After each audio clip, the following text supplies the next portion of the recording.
Bismillahirrahmanirrahim. Assalamualaikum warahmatullahi wabarakatuh. Alhamdulillahi hamdan katsiran thayyiban mubarakan fi kama yuhibbu rabbuna wa yarda. Wassalatu wassalamu nabi rahmah ala alihi wa sahbihi wa man ittaba'ahum bi ihsanin ila yaumiddin wa ba'du. Jamaah rahimakumullah, kita telah selesai melaksanakan salat maghrib secara berjamaah. Semoga Allah Subhanahu wa taala menerima amal ibadah kita. Amin ya rabbal alamin. Dan kita akan melanjutkan pelajaran kita. Pada pertemuan terdahulu kita telah selesai membahas yakni bab kesalahan dalam akidah ya. Maka kita masuk ke bab yang kedua yakni kesalahan dalam bersuci. Ada beberapa hal yang berkaitan dengan kesalahan di dalam bersuci ini. Yang pertama yakni berlebih-lebihan dalam memakai air untuk mandi.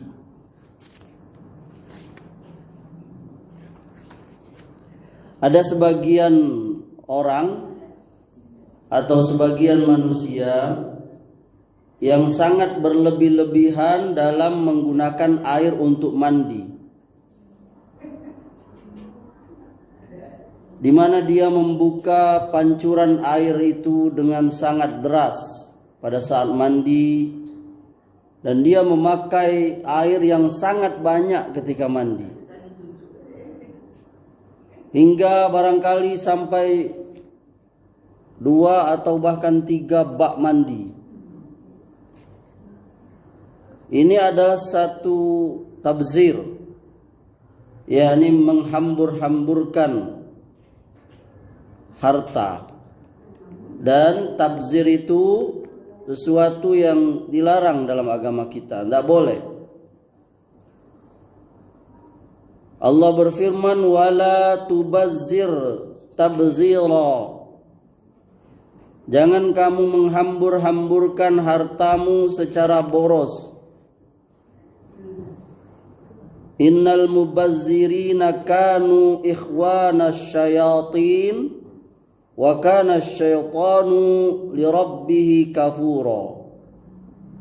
Sesungguhnya orang yang tabzir, mubazir, itu adalah kawannya setan, saudara setan. Dan setan itu sangat ingkar kepada Rabb-nya. Surah Al-Isra ayat 26 dan 27. Ya, jadi seorang muslim dia adalah orang yang sederhana dalam melakukan segala hal. Tidak berkekurangan dan tidak juga berlebihan. Termasuk juga dalam menggunakan air itu. Ya, dan syaitan seringkali menjerumuskan sebagian orang. Kenapa? Karena lewat itulah manusia bisa dibuat tersalah. Ya, di dalam ajaran agama kita nggak boleh kita berlebih-lebihan. Termasuk dalam menggunakan air untuk mandi itu. Ya, ini yang dimaksud secukupnya. Ya, bahkan dikatakan Nabi Sallallahu Alaihi Wasallam mengatakan, sederhanalah kamu dalam menggunakan air walaupun kamu berwudu atau mandi itu di pinggir sungai. Wah, lihat tuh. Padahal di sana ada sungai nggak, di Mekah atau di Madinah? Nggak ada lah. Orang negeri pasir. Tapi Nabi mengatakan sederhanalah walaupun kamu mandi atau berwudu di pinggir sungai. Ini ajaran yang sangat baik sekali dari Rasulullah SAW. Bahkan dalam prakteknya ya, Nabi SAW itu di riwayat itu dikeluarkan Bukhari Muslim dari sahabat Anas bin Malik radhiyallahu anhu. Dia berkata, Rasulullah SAW itu kalau mandi itu 1 sok hingga 5 mud. 5 mud itu 1 mud itu 1 genggaman orang dewasa. Dan dia berwudu dengan 1 mud. Ini hadis sahih Bukhari dan Muslim. Lihat, sederhana Nabi memakai air. Tidak berlebih-lebihan. Padahal dia orang yang paling bersih. Nanti kita beralasan akan di sana susah air, Ustaz. Iya betul. Oleh karenanya kita juga seperti itu. Ini bukan berarti kita mandi tidak boleh menggunakan air yang banyak, bukan. Maksudnya itu sesuai dengan kebutuhan kita. Tentu bedalah mandi orang gemuk 100 kilo dengan anak bayi, beda dong. Masa sama? Badan aja beda ya kan? Orang yang kecil badannya, masa dia, orang besar mungkin lebih banyak dia menggunakan. Itu maksudnya. Gitu. Jadi tidak membuang-buang air itu secara tidak ada bermanfaatnya ya. Syekhul Islam Ibnu Taimiyah mengatakan sunnah yang sahih menunjukkan bahwa Nabi SAW dan para sahabatnya mereka tidak mengguyur air dengan banyak. Begitu juga para tabi'ut tabi'in. Ini ada di bab-bab tentang toharoh ya. Imam Ahmad mengatakan di antara yang menunjukkan pahamnya seseorang itu dalam agama, dia sedikit menggunakan air.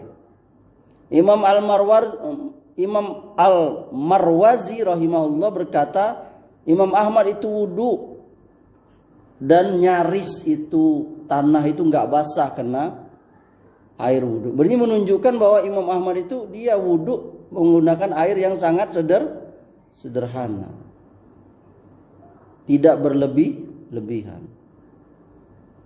Bahkan dalam satu riwayat dari Imam Ahmad dari sahabat Abdullah bin Mughaffal radhiyallahu anhu, dia berkata, dia pernah mendengar Rasulullah bersabda, "Innahu sayakunu fi hazihil ummah qaumun ya'taduna fit tahur wad du'a."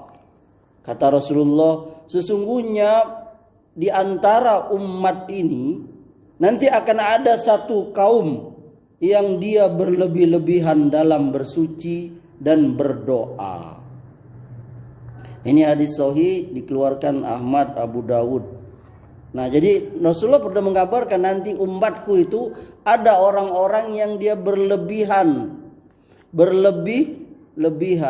Pada saat kapan? Pada saat dia bersuci dan berdoa. Sebagian orang kita lihat sekarang tadi itu, ketika dia wudu, air kerang dibukanya sekencang-kencangnya itu. Ya kan? Sekencang-kencangnya air hujan. Air keran itu. Sudah air itu kencang, dia ngobrol lagi sama orang sebelahnya. Jadi air itu terbuang tanpa digunakan. Nah, ini hal yang tidak baik. Kita harus akan airnya banyak, Ustadz, enggak boleh. Walaupun air banyak. Jadi jangan, yang namanya tabzir itu yakni air itu terbuang dengan percuma. Berapa banyak tempat atau manusia yang sangat merindukan air yang kita buang-buang itu. Bagi kita mungkin dibuang-buang, tapi bagi mereka, ya Allah, mereka sangat merindukan itu air. Masih banyak. Gak usah ke Afrika, di Indonesia ini ada daerah-daerah yang orang sangat sulit untuk dapat air. Kalaupun dia bisa dapat air harus duit banyak. Yakni dia bikin sumur bor, dan biayanya besar. Sementara mereka miskin. Nah itu, jadi kita kadang lupa dengan nikmat dari Allah, yakni Allah telah memberikan kepada kita nikmat air yang berlimpah ruah. Lihat gitu. Coba kalau kita bayangkan, di sini pakai apa rata-rata? Ledeng. Kami itu pakai ledeng. Ya Allah, coba kalau air mati. Padahal yang diandalkan cuma ledeng. 2 hari aja, wah. Apalagi itu yang masih sempat, kayak kami ada tetmonnya ya. Ada tempat nampung, ada bak lah 3 buah rumah saya. Kalau nggak sempat nampung, tiba-tiba air mati, coba. Jadi itu baru kita tahu ya kan, ya Allah, air vital nian itu. Untuk buang air, untuk mandi mungkin inilah kalau air mandi. Tapi yang jelas untuk buang air kan kita nggak mungkin nggak kencing. Nah jadi kita itu nanti baru tahu kita itu susahnya air, nikmat. Tapi sebagian orang membuang-buang air itu. Dan itu sangat dicintai oleh setan. Setan sudah berusaha itu. Dan termasuk ini nih, air minum ini. Sebagian kita mubazir. Hah? Ya kan? Coba kalau kita kondangan ya kan. Banyak sekali tersisa apa? Makanan, orang ngambil makanan tuh banyak nih. Gak dimakan sama dia. Ya Allah, masih banyak orang yang kelaparan. Ngambil ini, ngambil itu, tahu-taunya makannya dikit. Kita lihat di bawah-bawah apa? Di bawah-bawah kursi itu Pak ya. Orang nyisain makanan, ya Allah. Nah itulah. Lah cangok mato tadi kan. Nah itu. Air juga tuh. Ada kawan saya Ustadz tuh. Dia kalau ada tamu ke rumahnya itu, lalu tamu itu menyisakan airnya nggak dibuang-buang, dia cerita sama saya. Ya ini air sisa tamunya itu dia bawa ke dapur, dia masukkan ke dalam kamar mandi itu, air bak atau air ember di kamar mandi itu. Jadi nggak dibuang. Coba kita bayangkan nih, kalau saya minum dikit aja kan masih bersisa. Terus kita buang tong sampah, sayang air. Padahal ini harganya berapa nih? 500 ya. Dibuang. Tapi kita anggap remeh kan. Nah sebagian orang dibawanya balik. Dia nggak habis mungkin. Balik. Ini bukti dia aku nggak mau terbuang. Tapi kita anggap remeh. Berapa banyak orang yang butuh minum ini. Ada Islam. Ini Islam mengajari kita jamaah. Sebagian orang menganggap remeh. Apalah Pak Ustaz cuma segini baik. Enggak. Allah melarang itu. Jangan kamu tabzir. Innal mubazzirina kanu ikhwanas syayatin. Sesungguhnya orang-orang tabzir, mubazzir, itu kawannya setan. Maka ibu mengajari, ibu kita ngajarin kita kan. Nah, ambil makan tuh yang secukupnya kan, ibu emak kita kan ngajarin itu, jangan banyak niat, secukupnya. Kelak kalau kurang nambah itu gampang, nambah lah nak, betul lah Pak? Apa? Jangan kau ambil banyak-banyak, kelak dah habis, kelak kau udah cukup mak, bener nian, berang mak gitu. Tadi lah mak kecek kau ngembek, jadi cicip dulu lah. Itu kekira kayak gitulah orang tua kita yang nasihatin, ngejarin kita itu supaya jangan mubazir. Ambil dikit aja nak. Dado ya nak, emak dado nak makannya tuh, ambillah dikit baik. Kalau kau kurang silakan tambah. Itu ajaran orang tua kita dulu tuh. Lain loh itu orang tua kita tuh. Itu jadi saya menasihati diri saya dan kita semua. Coba kita hidup itu jangan ada yang mubazir. Kalau kita jalankan semuanya itu, Masya Allah. Orang sekarang nih habis. Bismillah. Baru sore tadi saya nonton ada seorang katakanlah selebritis lah ya. Dia waktu dia masih muda dia bilang duitnya banyak. Tapi dia banyak membeli barang yang tidak bermanfaat. Apa contohnya? Dia bilang saya banyak beli sepatu. Sepatunya tuh sepatu mahal, sepatu Nike, sneaker apa yang harganya jutaan. Puluhan. Coba dia sendiri menyesal, ngapain aku beli sepatu banyak-banyak. Menyesal dia akhirnya. Lebih baik dulunya duitnya aku simpan aja. Atau beli sesuatu yang bisa, misalnya beli tanah ya kan. Baru dia menyesal itu. Mubazir. Itu. Banyak sekali tuh contoh-contoh orang menyesali dia. Dipakai juga enggak. Kecuali kalau untuk dagang misalnya. Ustadz, saya ibu-ibu nih kan suka nyimpan yang plastik-plastik ya apa namanya? Tupperware. Dipakai enggak tuh? Tidak Ustadz. Dijual enggak? Tidak. Lah kenapa? Ya kan? Untuk pamer. Ria. Apalagi? Nanti pertanggungjawaban di akhirat tuh menyesal. Tadi itu kayak orang tadi itu. Nyesal dia ngapola. Dia waktu diwawancara itu dia. Dulu saya nyesal. Salah satu penyesalan saya tuh waktu masih saya jaya-jayanya waktu muda itu. Saya beli sepatu gitu. Sepatu Keds, sepatu banyak gitu. Mahal-mahal harganya. Lalu sekarang nggak ada harganya. Kecuali kalau dia misalnya beli tanah, ya kalau beli tanah atau beli emas. Ya kan? Mantap kata emak tuh. Mantap kalau emas.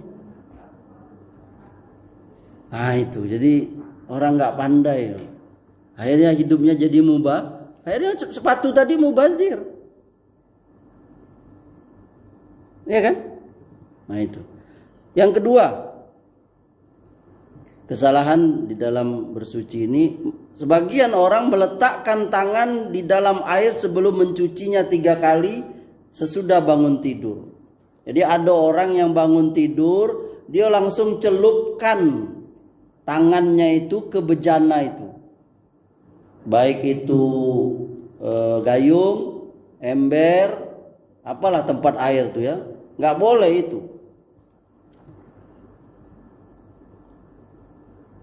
Karena itu menyelisihi petunjuk Nabi. Nabi bersabda, "Iza staiqaza ahadukum min naumihi fala yudkhil yadahu fil ina hatta yaghsilaha salasan fa inna ahadakum la yadri aina batat yaduhu."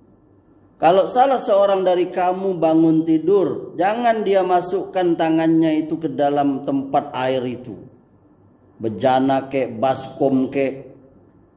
Yani saat dia berwudu itu. Sampai dia cuci dulu 3 kali. Cuci dulu tangan. Kenapa? Karena kamu tidak tahu di mana tangan kamu semalam itu berlabuh. Bermalam. Ya kan kita nggak tahu tangan kita kemana merayap kan?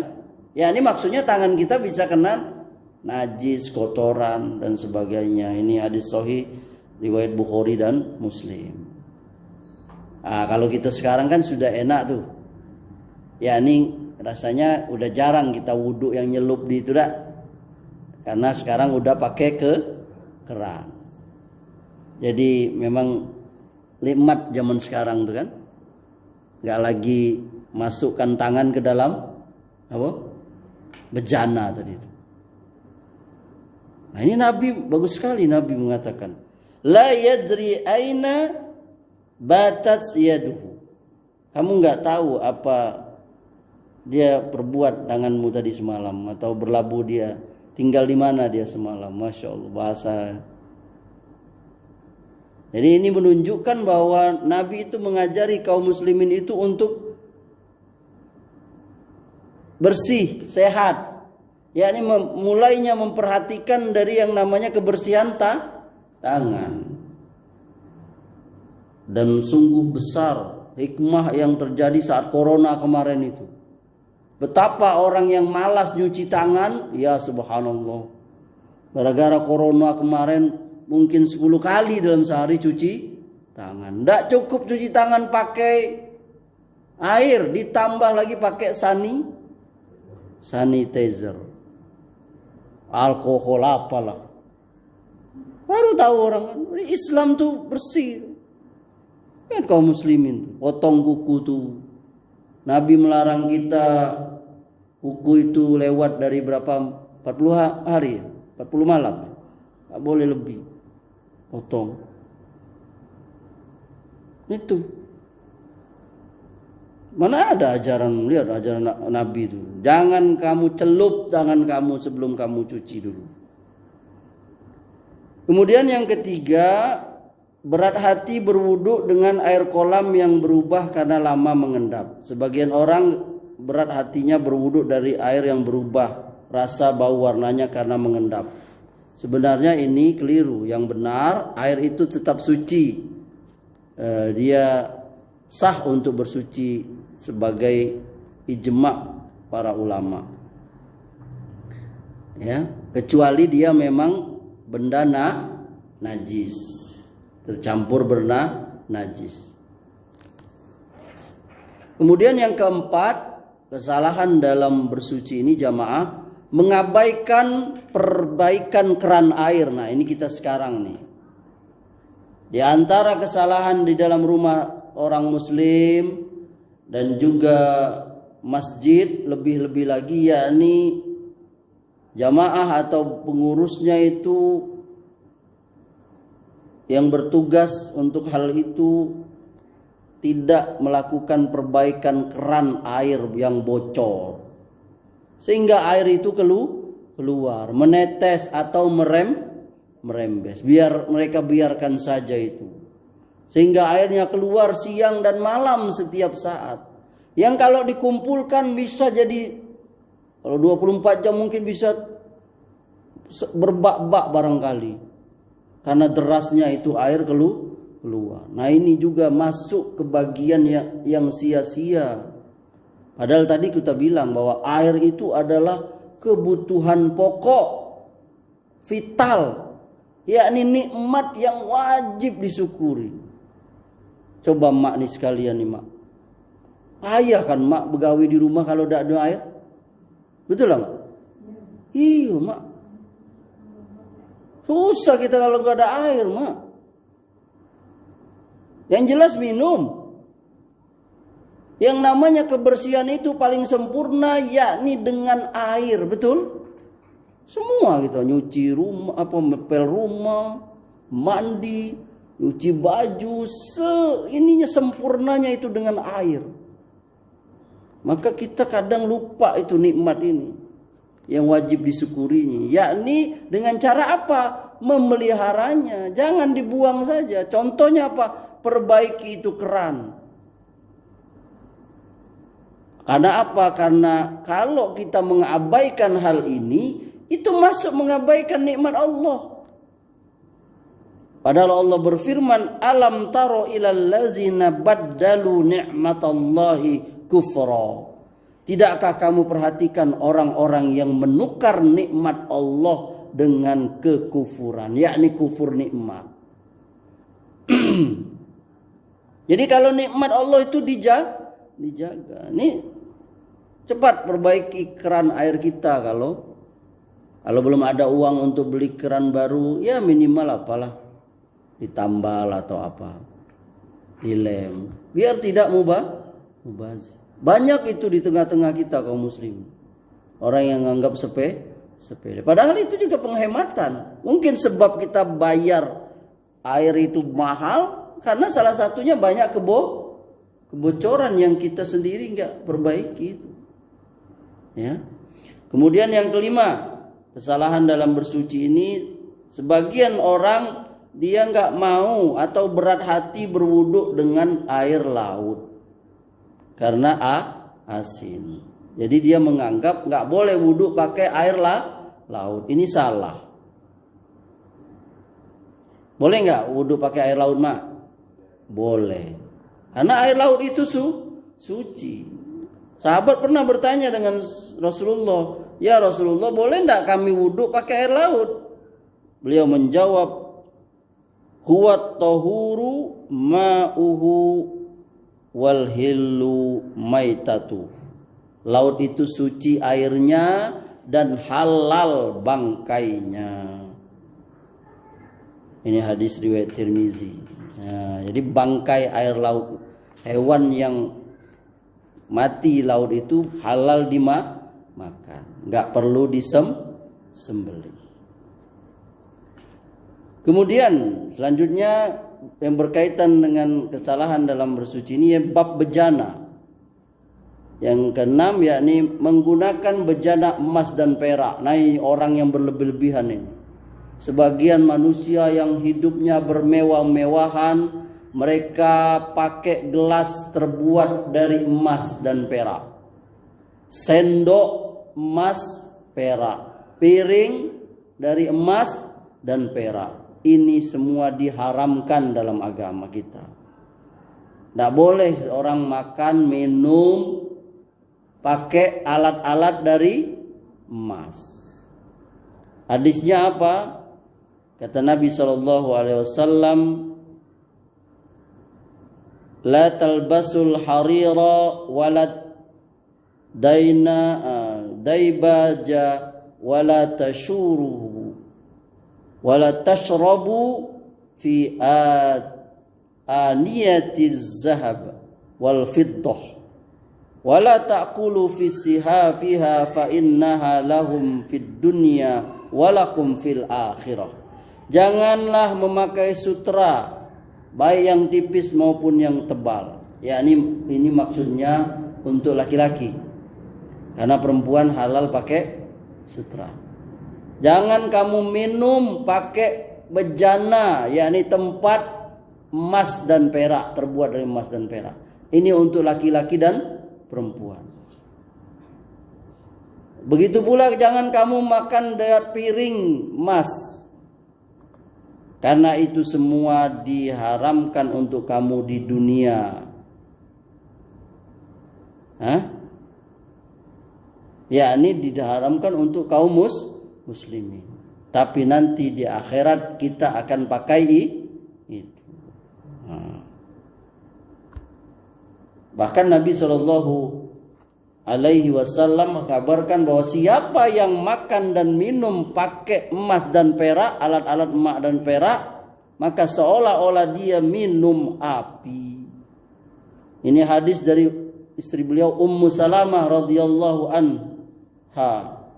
Dia berkata, Rasulullah pernah bersabda, man syariba fi ina'in min zahabin aw fiddatin fa innama yujarjiru fi batnihi naron min jahannam.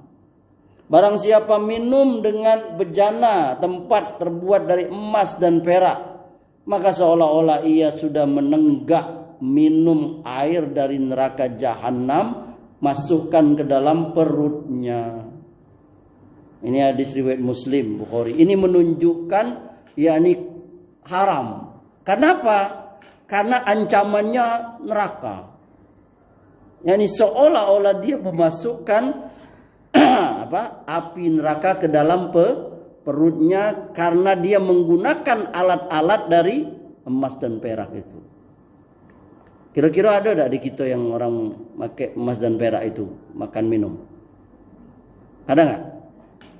Kalau di kita kayaknya belum ketemu dak. Takut dipaling orang. Tapi ada orang-orang yang sangat kaya itu dia gitu. Bahkan saya pernah lihat itu tempat nya itu terbuat dari emas. Itunya tempat jongkok itu, ya Allah. Itu sudah kesombongan.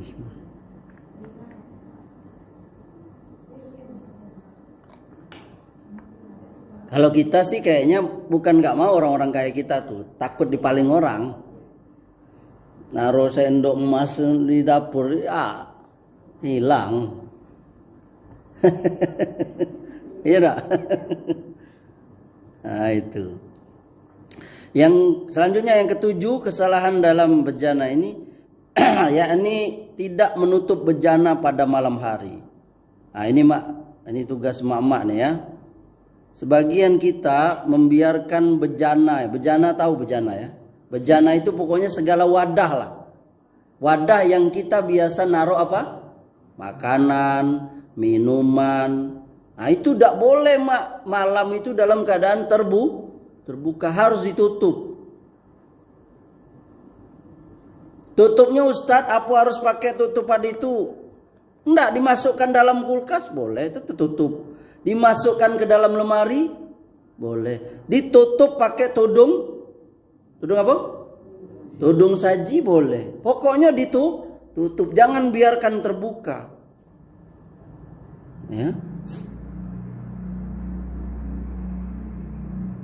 Atau apa sajalah ditaruh. Kayu kayak taruh situ. Atau apalah. Kenapa? Karena ini Nabi yang nyuruh, Mak. Ini hadisnya dari Jabir, Nabi bersabda, kalau malam mulai gelap, maka kumpulkan anak-anak kalian. Karena setan berkeliaran pada saat itu.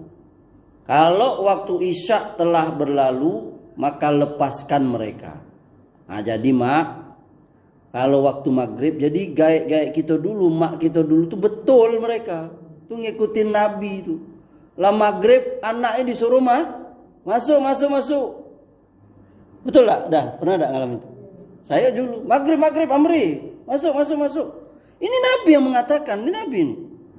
Izas tajna hal lailu fakuffau sibyanakum. Nah, kalau mulai malam gelap, suruh masuk anakmu tuh, kumpulkan anak kamu, karena setan berkeliaran. Nah kalau sudah Isya, bolehlah. Ya. Lalu apa lagi kata Nabi? Lalu tutuplah pintu rumahmu, sebut nama Allah, Mak. Setiap kita nutup pintu rumah kita, Mak, sebut bismillah. Itu kunci yang paling hebat itu. Ya kita kunci ceklek. Atau kalau orang zaman dulu dipasang itunya tuh. Nah, itu kunci juga. Tapi kunci yang paling hebat itu bacaan Bismillah tadi. Ini Nabi yang mengatakan, lalu tutuplah pintu rumahmu dan jangan lupa sebutlah nama Allah. Kemudian Nabi melanjutkan, matikan lampumu. Banyak orang yang terjadi musibah gara-gara tidak matikan apanya?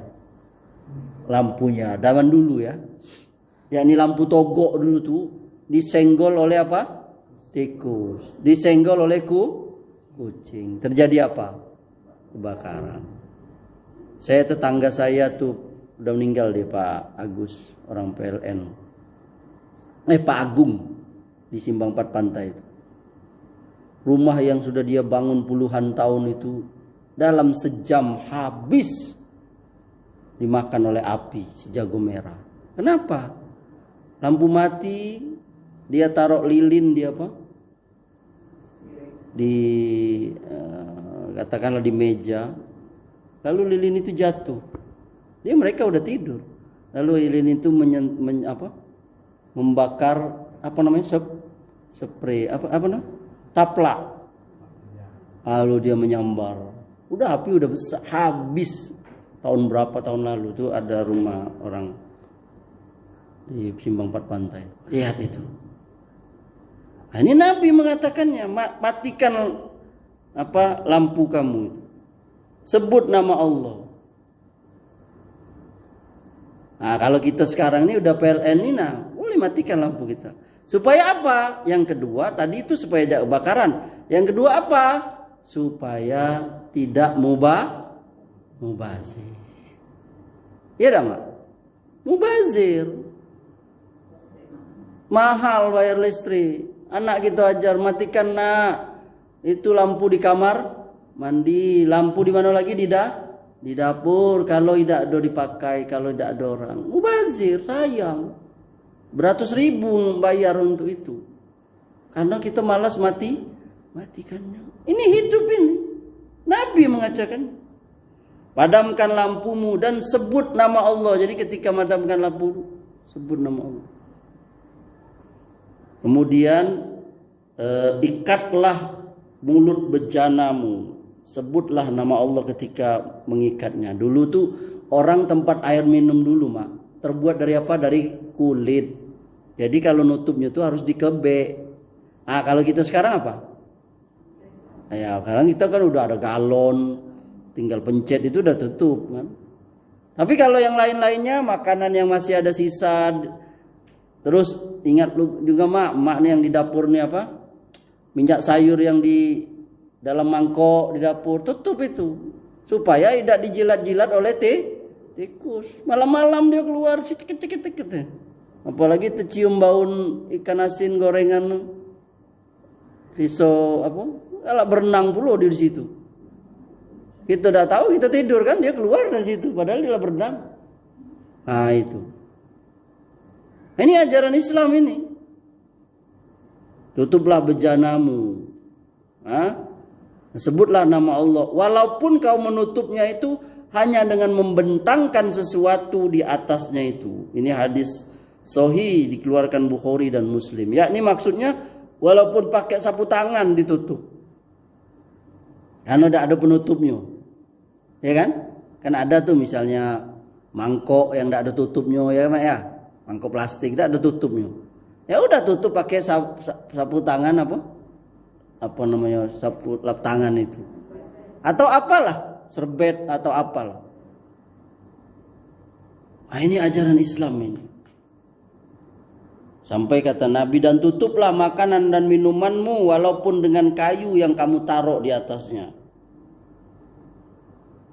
Dalam riwayat Muslim, fa inna syaitana la yahillu shiqa'an wa la yaftahu baban wa la takshifu ina'an.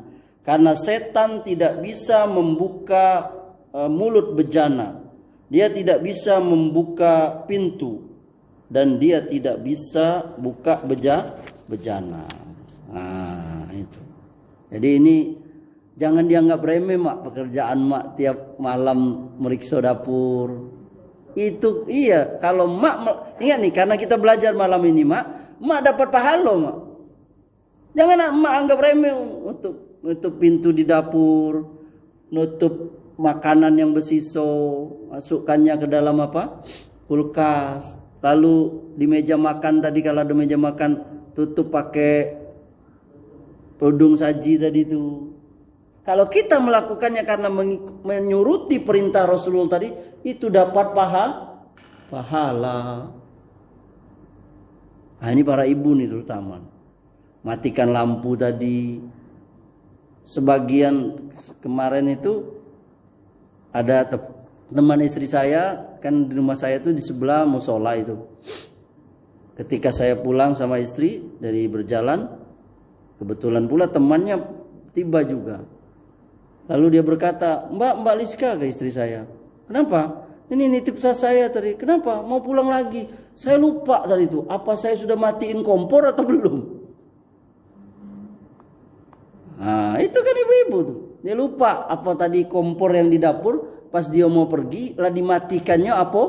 Belum. Pulang lagi dia supaya hilang keraguannya itu. Kenapa? Karena bahaya. Bisa terjadi apa? Kebakaran. Nah, itu. Jadi ternyata tugas istri kita ini, ibu-ibu tuh Masya Allah ya, di belakang, di dapur itu. Padahal itu setiap hari memang udah jadi kebiasaan ibu-ibu. Itu bisa jadi ladang pahala ibunda sekalian. Kalau ibunda sekalian melakukannya karena Allah. Tadi Nabi mengatakan, tutup bejanamu, tudung sajimu, masukkan ke dalam, ini kalau bahasa bebasnya ya, masukkan ke dalam lemari makan. Nah itu. Ada yang ingin bertanya enggak? Hah? Kalau tidak ada kita lanjutkan ke selanjutnya, yakni bab buang hajat. Yakni yang ke-8, tidak menyebut nama Allah ketika masuk WC. Yani sebagian orang dia tak peduli menyebut nama Allah ketika masuk WC.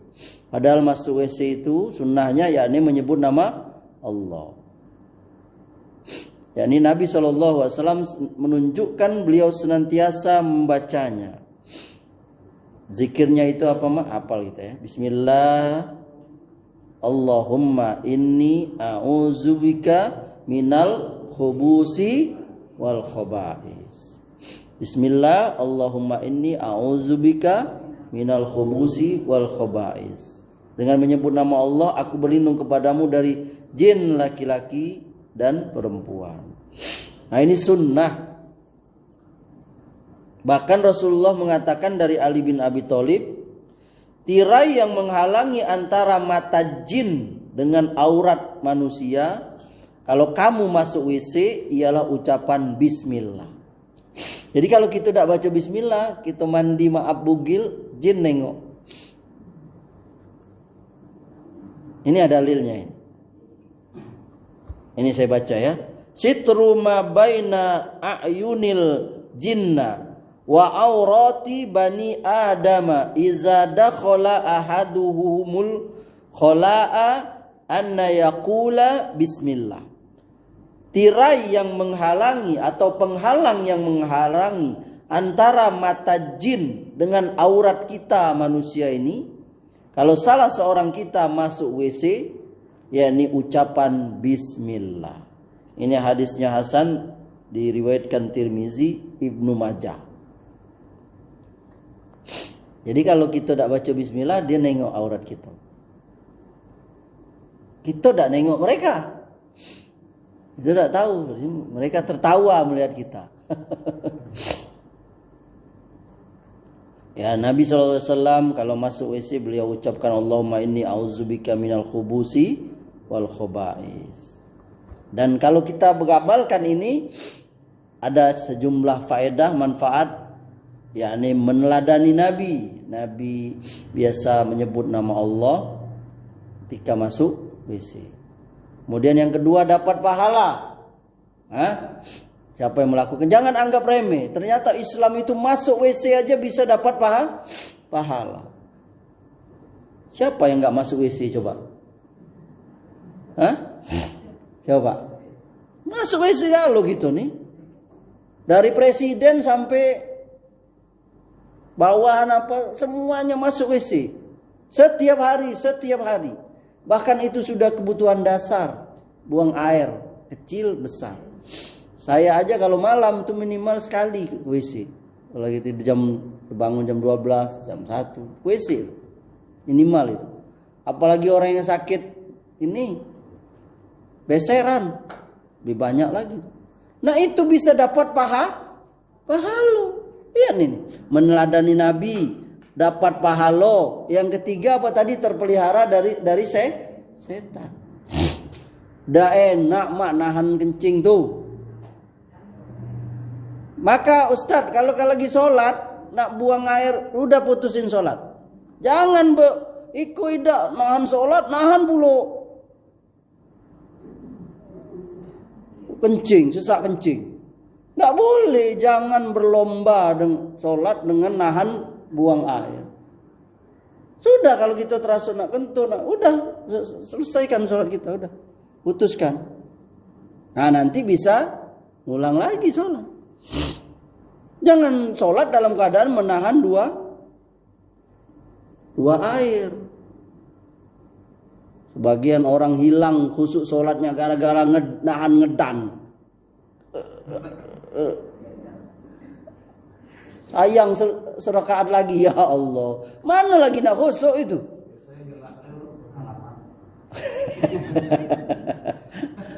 Malah itu berbahaya untuk apa? Untuk apa? Untuk kesehatan kita. Bisa dol itu, knalpot itu. Apalagi kalau sering-sering nahan, Pak. Kenapa salah satu penyebab orang ambayen itu gara-gara sering nahan. Maka orang sering-sering nahan, dia urat syaraf untuk menahan itu tuh kan ada kekuatannya. Kalau sering dipakai rem mobil tuh, kalau sering dipakai lama-lama aus. Ini yang supir nih, ya kan? Nah itu juga, itu sesekali aja itu dipakai untuk nahan itu kalau memang enggak ini lagi misalnya apalah belum ada WC apa. Tapi kalau lagi sholat udah nggak apa-apa, putusin. Nggak apa-apa, nggak dimarah oleh Allah.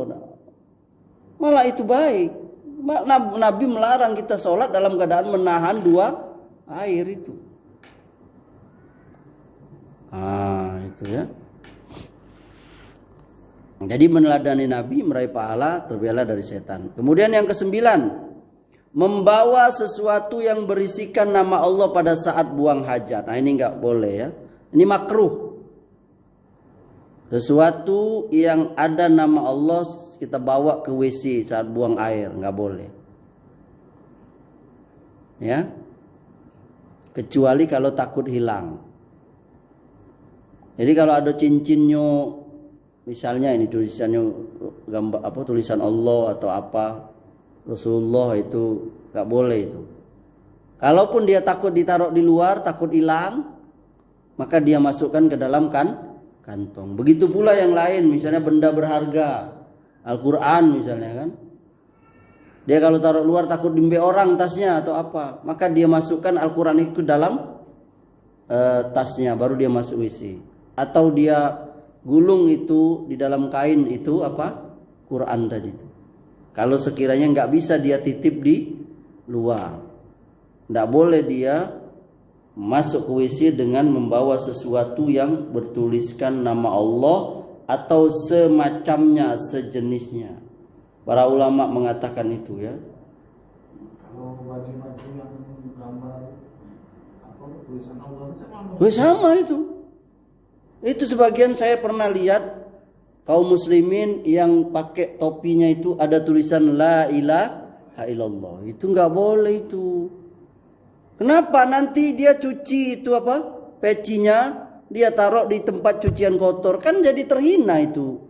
La ilaha illallah, campur kolor, campur apa, ya kan? Maaf ya kan? Injak-injak, itu lapas la ilaha illallah, itu nggak boleh. Makanya nggak boleh, para ulama melarang kita menulisi topi, menulisi baju, apalagi celana dengan simbol-simbol mulia. Lafaz Allah, lafaz Rasulullah, apalagi bismillah, apalagi ayat Quran, nggak boleh. Takut dia terhina nanti. Minimal pas dicuci ya kan, pecinya tadi itu. Dan nggak ada itu. Peci gini aja nih kok. Apa namanya? Polos saja, nggak usah pakai. Seperti lambang baju logo Muhammadiyah kan ada baju anak sekolah, kan dicuci baju itu. Kalau Muhammadiyah itu nggak apa, itu bukan lapas Allah, lapas ini, bukan. Tapi lapas yang kayak apa, tulisan Allah, pokoknya la ilaha illallah, Muhammad Rasulullah, bismillah, subhanallah. Nah itu nggak boleh. Tapi kalau organisasi aja itu kan lambang-lambang apa, nggak apa-apa. Tapi kecuali kalau lambangnya itu tulisan la ilaha illallah, ada itu. Sebaiknya itu dihindari karena itu termasuk menghinakan apa, asma'ul.